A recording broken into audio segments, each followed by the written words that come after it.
Hey, Dave Corum here. Welcome to The Truth is Simple. This is December 12th, 2023, and this is episode 14th. We are going to finish the First Amendment today. Woo!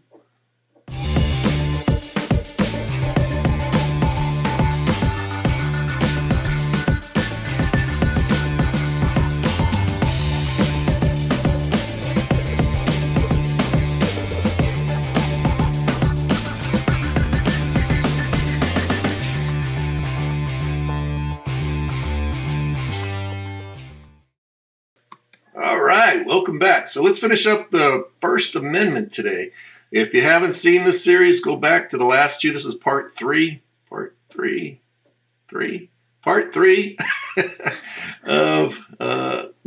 what was originally going to be just one episode, but it's taking a lot longer than I thought.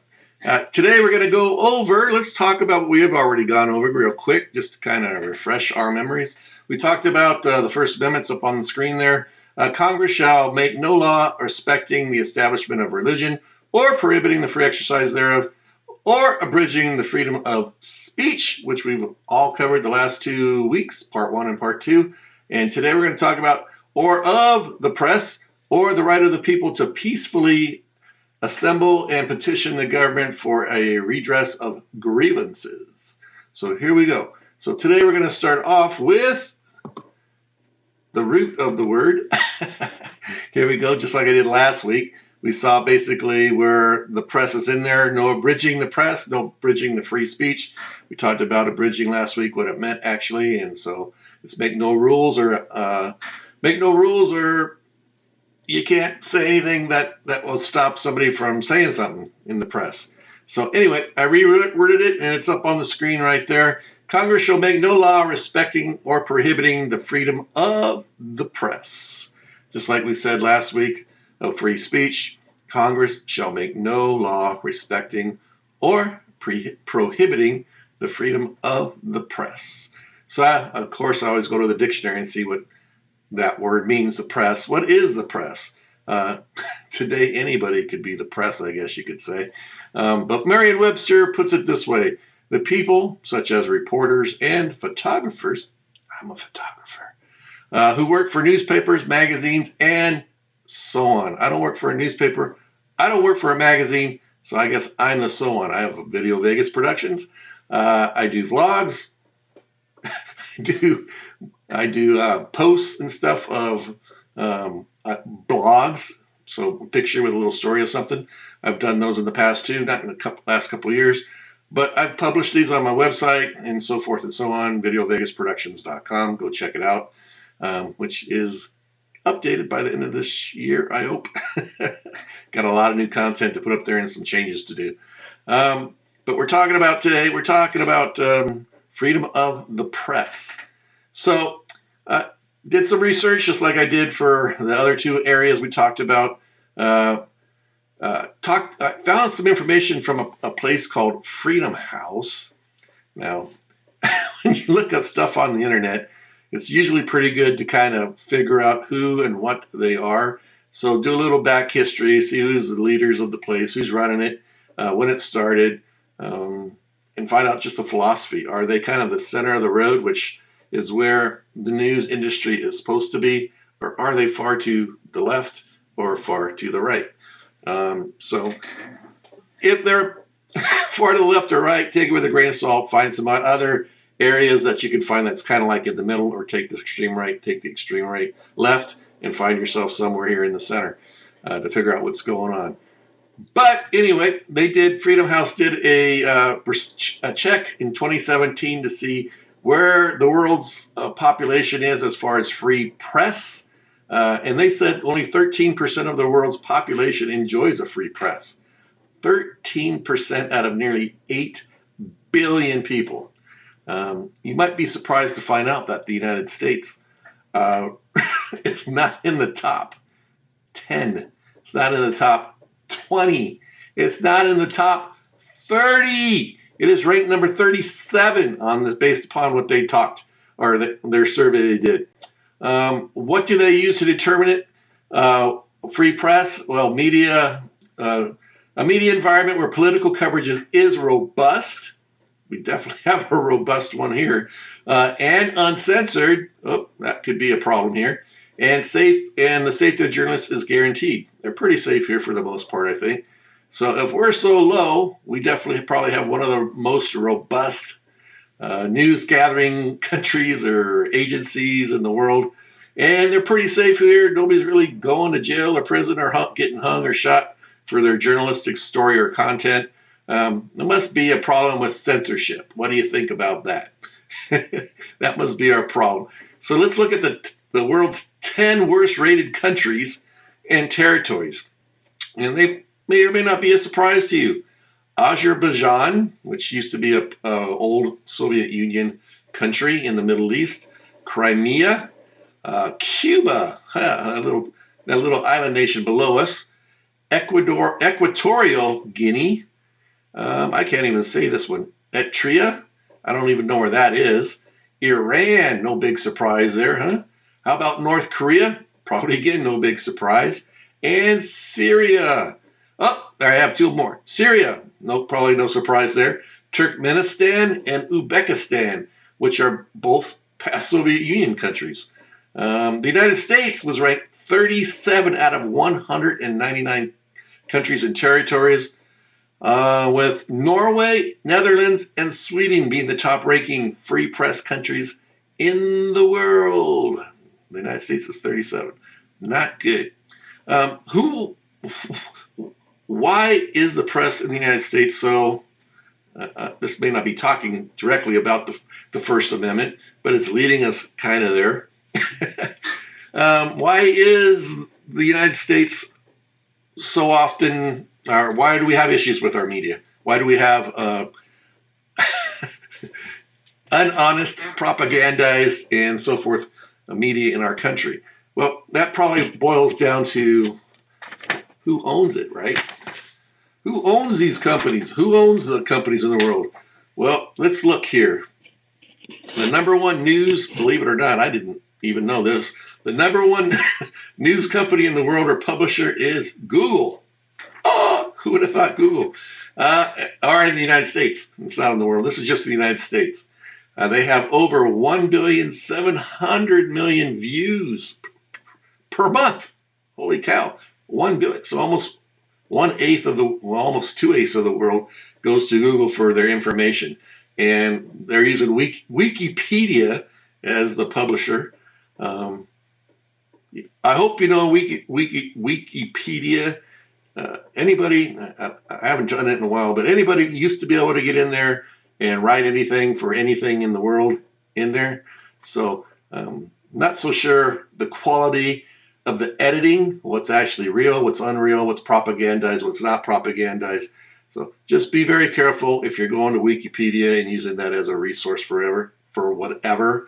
Look around to other media locations and see what you can find besides Wikipedia.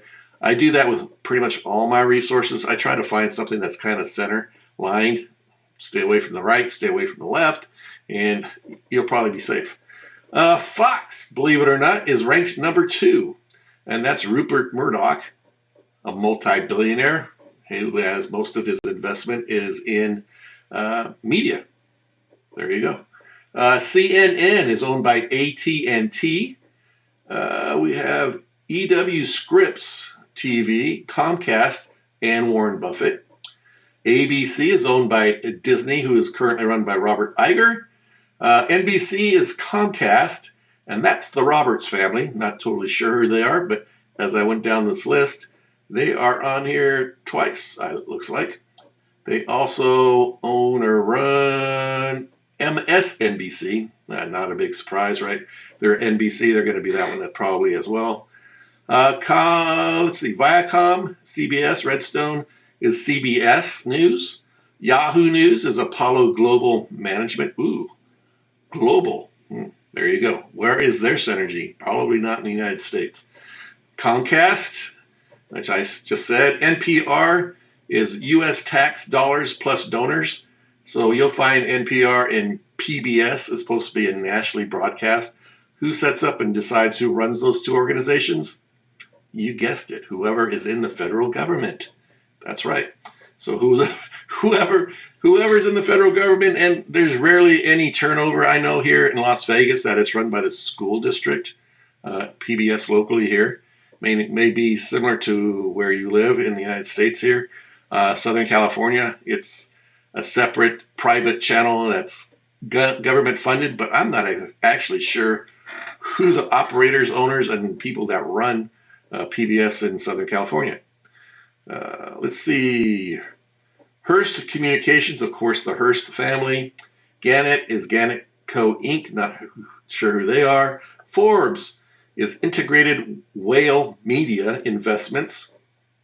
What do you think they might have in sight for themselves, right? Whatever's best for them. PBS, I just said that one. New York Post is Rupert Murdoch. Advanced Publications, the Newhouse family. Vox Media, various investors, so who knows who's in that group. Insider, Axel Springer, Kravis, Roberts, and Kohlberg. I have no idea who they are. Investopedia, Barry Diller. Who's Barry Diller? I don't know. Maybe you should check it out. Find out who Barry Diller is. How about the New York Times?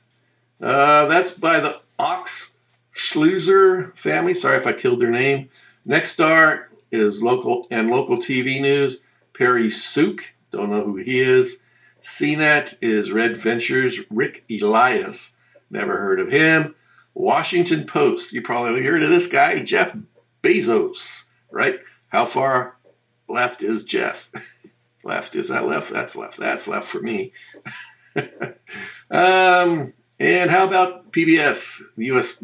tax dollars again are on that one. I did have a site I think you could go to. I think it's this one, if I'm not right. There you go. So if you want to check it out, that's where I got my information from as far as the list of the top 25 media sources in the United States. All I can say is when you talk about millionaires, billionaires who all have other investments and they're globalized, the stories and information you're getting on the news that's being sent to you most likely is not in your interest or necessarily in the country's interest.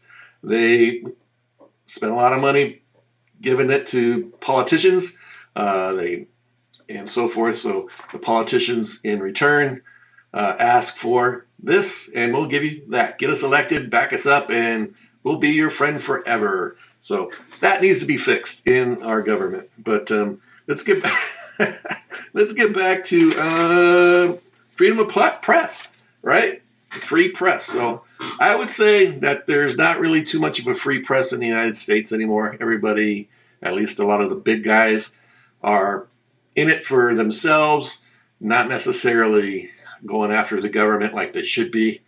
If you look at what a press person's supposed to do, they get all sides of the story and they bring it back, spit out what they got from all these different parties, try to make the best out of what they can, start and try to stay either in the center or left to right center, somewhere in here, not out here as far as their stories go. And they're always looking out for the little guy like you and me. And if they're not, then perhaps you should take whatever they're propagandizing towards you as a grain of salt. And some of the stuff might be true, some of it might not be true, some of it might be in your interest. Most of it definitely will not be in your interest. So back to, again, let's go back to a free press. Justice Potter Stewart argued in a concurring opinion that the First Amendment speaks separately of freedom of speech and freedom of the press, is by no constitutional accident, but an acknowledgement of the critical roles played by the press in American society. The Constitution requires sensitivity to that role and to the special needs of the press in performing it effectively.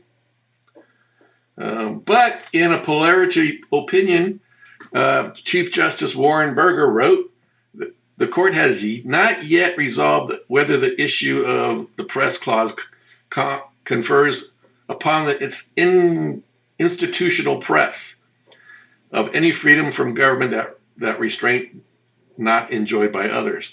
So what here he's trying to say is the press doesn't have really any more rights as free speech as you and I, as a citizen. Uh, it doesn't have the power to request from the government or demand from the government certain more information than we have. Believe it or not, we may have been led to believe that the press has some higher authority than us, but it does not. At least from what Warren Burger, the Chief Justice, wrote back in his opinion. Several Supreme Court holdings firmly point to the conclusion that the free press does not confer on the press the power to compel government to furnish information or otherwise give the press access to information that the public generally does not have. That's what I just said. They don't have any more power or any more a free voice than we do. What they do that we don't do is they go and investigate. They're supposed to go out and investigate, find the truth. Something comes to them from a source, which we'll talk about in a second. Something comes to them from a source that says, you need to look at this. And that's what the press is supposed to do. Then they're supposed to do the investigation and find the information and come back with the result to the people, regardless of if it's good for us, bad for us, good for the government, bad for the government. They're supposed to be the middle guy that just makes sure the truth is revealed. And that's not how it's been playing out for a while. We just went through that one a few minutes ago. Just want to make sure I got everything. Chief Justice Warren Burger, there you go. That's the comment he just made a few minutes ago. I made for him a few minutes ago. The court has ruled that generally applicable laws do not offend the First Amendment simply because they're enforced against the press as incidental effects. At the same time, the court has recognized that laws targeting the press or treating different subsets of media outlets differently may sometimes violate the First Amendment. So they're in agreement that sometimes because of the way they gather their news stories and because free speech wise, I have free speech. You could say the press has free speech, but it's usually not the reporter's voice that's being expressed. He's expressing the story from where he got it from these other sources and from his investigation. So if he is or she is giving their opinion on the information, meaning I've gathered all this information and with what I have found, this is my opinion to this incident or to this subject or this topic. That's their free press is actually they've combined and did all the research to bring this information to you.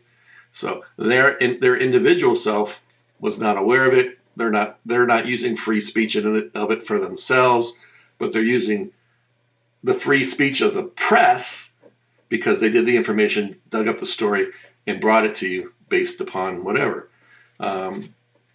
If there is their opinion and they're not staying kind of like in the center of the line or slightly left, slightly right, if they're really fluctuating one way or another because this is the way they believe, then that's opinion news. And you see that mostly on TV is what you're seeing today. Very little actual news reporting. A lot of the local TV stations still do a lot of local news reporting. There's a traffic accident out here on the road today, or they're telling you about the weather that's coming up this next week or whatever, sporting events, how the Raiders or Chargers or Aztecs or you can tell where I'm from, USC, Trojans, whatever is happening in those sporting areas, they're giving you the information. That's the news, right?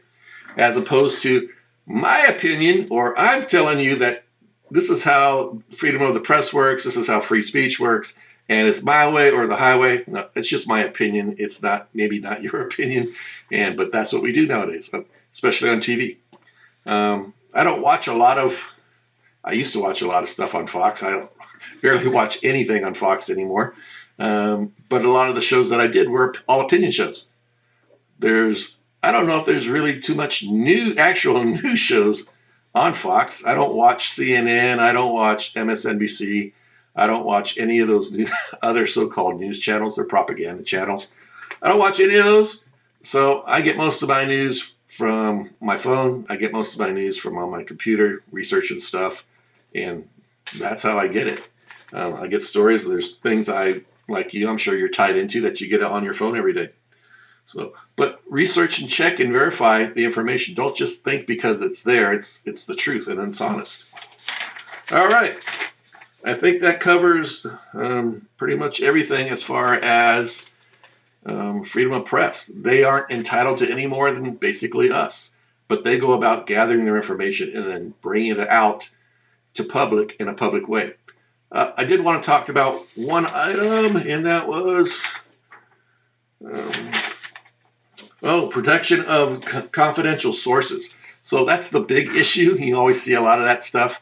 The press saying, "I can't give you the person who gave me the information," or all these secret people that come across on the government and saying, "You know what?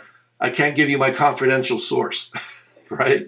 There is no real law about that. I mean, there's some laws that are kind of out there, and it depends on kind of the state, even the federal government. The court said the court observed that Congress, as well as state legislators and state courts, are free to adopt privileges for reporters. So Congress, if they want to make laws for that, or the state or local governments want to make laws for the reporters, protecting them or making them provide information that they normally would not provide, otherwise they could go to jail or get criminally prosecuted or fined or whatever. That's at the state level. That has nothing to do with the Constitution. In fact, the federal Supreme Court didn't want any part of that. As for federal courts, Federal Rule of Evidence 501 provides that the common law generally governs a claim of privilege. So our government uses Rule 501, Rules of Evidence 501 at the Federal Register. They also says common law provides it. So if a district attorney or a city attorney or at the federal government level, someone from the Department of Justice needs to get some information from a reporter that they're unwilling to provide to them, like a confidential informant or something like that, there are processes for them to obtain that information. They'll get a search warrant or they'll get some kind of subpoena or something from a judge that says, I need to get this information because I understand that your confidential informant is vital to you, possibly in the future, in obtaining future confidential informants, if all their confidential informants are getting arrested and put in jail or everybody knows who they are. At some point, they're not going to get any more people coming to them and telling them stories because they're all going to be afraid. So that is real, but at the same time, the reporters have pretty much no say in the matter. And the Supreme Court says it's up to the local governments and the state governments to make rules as far as that goes. The federal courts have not resolved whether the common law provides a journalist privilege. So there you go again. So all the stuff you hear and see about reporters and so forth, that may not be true. So it's unheard of. Just tell me what I know and don't know. All right. All right. So last section here, if we go back to here, we're going to talk about the right of the people to peaceably assemble and to petition the government for redress of grievances. Now, I've made some comments about this in the past, about spontaneous, sending out a text or an email and spontaneous having groups showing up in public. It's happened quite a bit this last 4 years, 5 or 6 years, probably since, when was that? Since Biden, no, since Trump was in office, probably. As soon as the riots and all that started to happen, a lot of those are illegal riots, and they're in violation of the Constitution, and they're in violation of their what do you call it? Of their free speech. They're breaking the law. And if you remember last week when I talked about immediate, what is it? What is it called? It's called imminent lawless action. So imminent lawless action. A lot of these spontaneous gatherings, if you want to call them that. All of these spontaneous, what do they call it here? To establish or peacefully assemble and to petition the government for grievances. A lot of them have turned, in the recent past, have turned into violence. They're on private property, they're breaking windows, they're starting fires, they're destroying police vehicles, they're throwing rocks, they're throwing this, they're throwing that, police are being shot, and so forth and so on. Those are all riots. They're all illegal. There is nothing peaceably to assemble on any of those. And in fact, many of the governments, like I said before, here we are. Sections. Let me see if I don't think I put this section on here.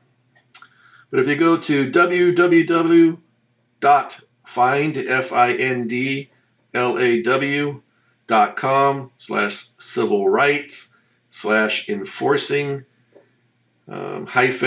-your-civil -rights/protest -laws-by-state.html, you will find all the information you need to know that many state, city, and local municipalities have a process permit or other for persons or groups to have an assembly. These are to protect both those attending and those not attending as to road closures, barriers, staffing, security, trash, bathroom, and other items. So there you go. You go to that website, you'll see all these different states, or all these cities in different states and so forth, that have a mechanism for you to hold your rally legally. Spontaneous rallies are pretty much illegal. It's an illegal gathering. You have a right to protest, that's true, but you don't have a right to block a road. So